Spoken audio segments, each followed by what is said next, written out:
प्रिय छात्र, education point BHG में आपका स्वागत है। आज हम लोग इस वीडियो के माध्यम से ग्राफ खींचने के लिए सीखेंगे। ग्राफ कैसे खींचा जाता है, क्योंकि ग्राफ से आपके बोर्ड एग्जाम में कम से कम 10-12 मार्क का प्रश्न पूछा जाता है, ऑब्जेक्टिव एंड सब्जेक्टिव को मिलाकर। तो चलिए देखते हैं ग्राफ कैसे खींचा जाता है। सबसे पहले तो ये आप समझिए कि ग्राफ जो खींचते हैं, यह देखिए एक पेज है। आप देखे होंगे, इस पेज को पहचान रहे हैं, यह ग्राफीय पेज है। आप देख रहे हैं ग्राफीय पेज, और इसमें देखिए मोटा वाला लाइन है, फिर पतला वाला लाइन है। तो सबसे पहले ये समझिए कि इस पूरे पेज को क्या कहा जाता है, इस पेज का क्या नाम है। इस पेज का नाम है कार्तीय तल। अब सब इसको हम बोर्ड के माध्यम से समझा रहे हैं, बोर्ड पर आप देखिए ध्यान से समझिए कि यह एक पेज है, ग्राफ का पेज है। तो इस पेज को क्या कहा जाता है? इस पेज को कार्तीय तल कहा जाता है। क्या कहा जाता है? कार्तीय तल। यह समझिए, क्लियर? ये समझ रहे हैं, यह पेज है, इस पेज का क्या नाम है? कार्तीय तल। जब आप इस पेज पर ग्राफ खींचेंगे तो ग्राफ खींचने से पहले, सबसे पहले ग्राफ में क्या करना पड़ता है? आपको एक लाइन ऐसे खींचना है, क्षैतिज लाइन, यानी क्षैतिज रेखा। इस रेखा का क्या नाम है? क्षैतिज रेखा। अब क्षैतिज रेखा को क्या कहा जाता है? एक्स अक्ष। इसका क्या नाम है? सबसे पहले ये रेखा तो क्षैतिज हुआ, ऐसे यदि लाइन खींचा जाता है तो इसको कहते हैं क्षैतिज रेखा। लेकिन इस ग्राफीय पेज में क्षैतिज रेखा को एक्स अक्ष कहा जाता है। क्या कहा जाता है? एक्स अक्ष। आप ध्यान रखेंगे, इसका नाम है एक्स अक्ष। यहां लिखेंगे कि एक्स और इधर लिखेंगे एक्स डैश। अब ये तो एक लाइन हो गया। दूसरा फिर एक लाइन खींचना है इस प्रकार से, यह हो गया आपको y अक्ष। इस लाइन को कहा जाता है ऊर्ध्वाधर रेखा। कौन सा रेखा? ऊर्ध्वाधर रेखा। और इस लाइन को y अक्ष कहा जाता है, y अक्ष। यह आपको पूछा जाएगा एग्जाम में। ग्राफीय पेज के क्षैतिज रेखा को क्या कहा जाता है? एक्स अक्ष। ऊर्ध्वाधर रेखा को क्या कहा जाता है? तो y अक्ष। क्लियर हो गया?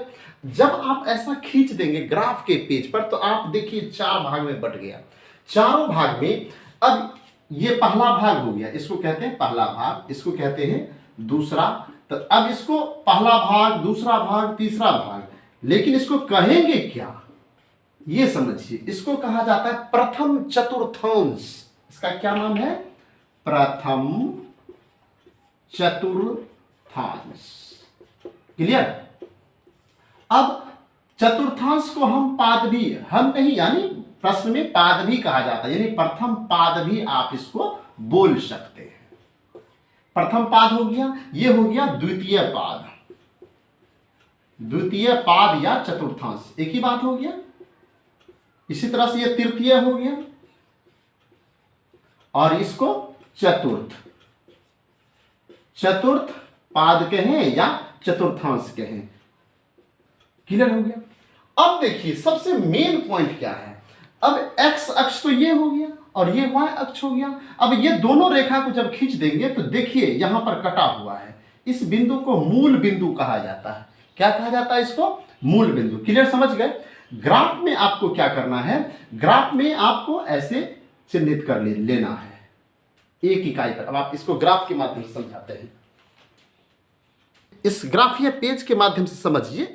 यहां देखिए मोटा वाला लाइन है, ये देखिए, ये और यहां से यहां तक देखिए इस तरह से खींच दिए हैं।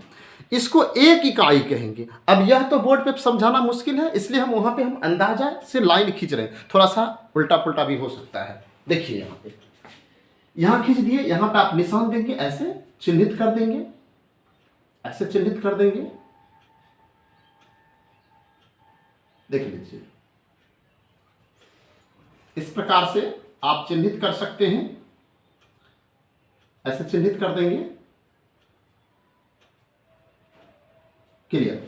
अब देखिए मूल बिंदु को 0 माना जाता है। मूल बिंदु को क्या माना जाता है? 0। अब आप देखिए मूल बिंदु से दाहिना ओर इस साइड इसको प्लस मिलेंगे, +1 +2 +3 +4 +5, ये चलता रहेगा। अब इधर -1 -2 -3 -4 -5। क्लियर? यहां तक समझ गए? ये आपको एक्स अक्ष का हो गया। अब y अक्ष पे आ जाइए, ये वाला y अक्ष में मूल बिंदु से जब आप ऊपर जाएंगे तो प्लस में जाएंगे, +1 +2 +3 +4 +5 +6। अब मूल बिंदु से जब नीचे जाएंगे -1 -2 -3 -4 -5 -6, ये चलता रहेगा। यह तीर ये बता रहा है कि ये चलता रहेगा। क्लियर, यहां तक आप समझ गए। अब आप देखिए मूल बिंदु पर एग्जाम में पूछा क्या जाता है, आपको किसी बिंदु का निर्देशांक दे दिया जाएगा और आपसे पूछा जाएगा यह किस चतुर्थांश का बिंदु है, तब कैसे पहचानेंगे। तो आपको याद रखना पड़ेगा प्रथम चतुर्थांश का चिन्ह क्या होता है। देख लीजिए यहाँ पे प्रथम चतुर्थांश ऐसे और ऐसे आया है। तो प्रथम चतुर्थांश में देखिए एक्स अक्ष का चिन्ह क्या है, इसका चिन्ह है प्लस। देखिए यहाँ +1 है, +2 है, +3 है। प्लस तो लिखा नहीं जाता लेकिन आपको समझना है यहाँ पे प्लस है, ये प्लस और ये प्लस, तो इसका चिन्ह हो गया प्लस प्लस। इस लाइन और इस लाइन के कारण ये प्रथम चतुर्थांश बना है, तो इसका चिन्ह हो गया प्लस प्लस। क्लियर हो गया।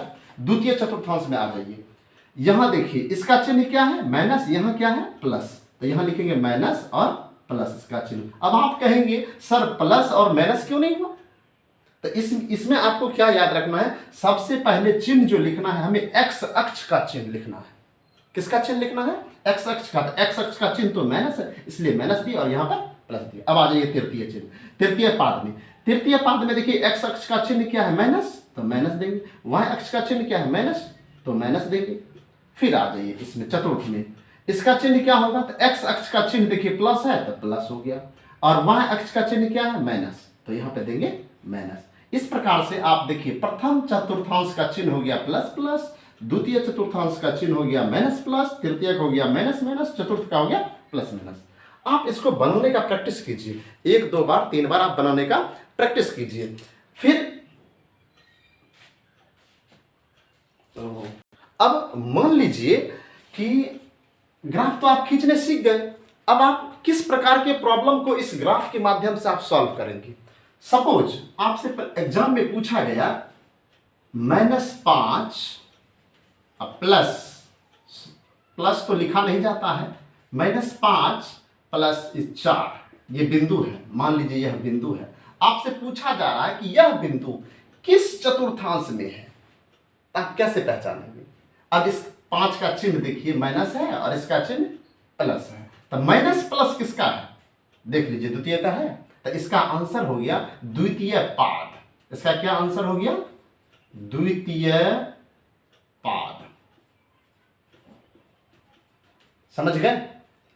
सपोज दूसरा क्वेश्चन है, मान लीजिए एक बिंदु है जिसका चिन्ह भी ऐसा लिखा होगा -3, -7/2। अब आपसे पूछा जा रहा है बताइए यह बिंदु भी किस पाद में है, अर्थात किस चतुर्थांश में है। अब आप कैसे बताएंगे। अब इसका चिन्ह देखिए माइनस है और इसका चिन्ह भी माइनस है, तो माइनस माइनस किसका चिन्ह होता है, अभी आप समझे थे, माइनस माइनस देख लीजिए तृतीय का होता है, इसका राइट आंसर क्या हो जाएगा, तृतीय पाद। इस प्रकार से आप प्रैक्टिस कीजिए, हमें लगता है कि आपको समझ में आ जाएगा। नेक्स्ट इससे संबंधित और भी वीडियो मैं बनाऊंगा, अगले वीडियो में मैं इस आगे का जो प्रॉब्लम है मैं सॉल्व करूंगा। इस वीडियो में फिलहाल इतना ही। वीडियो देखने के लिए धन्यवाद। आप हमारे चैनल पर नए हैं तो हमारे चैनल को सब्सक्राइब कर लीजिए, लाइक कर दीजिए और अपने दोस्तों के साथ हमारे वीडियो को शेयर भी कर सकते हैं। वीडियो देखने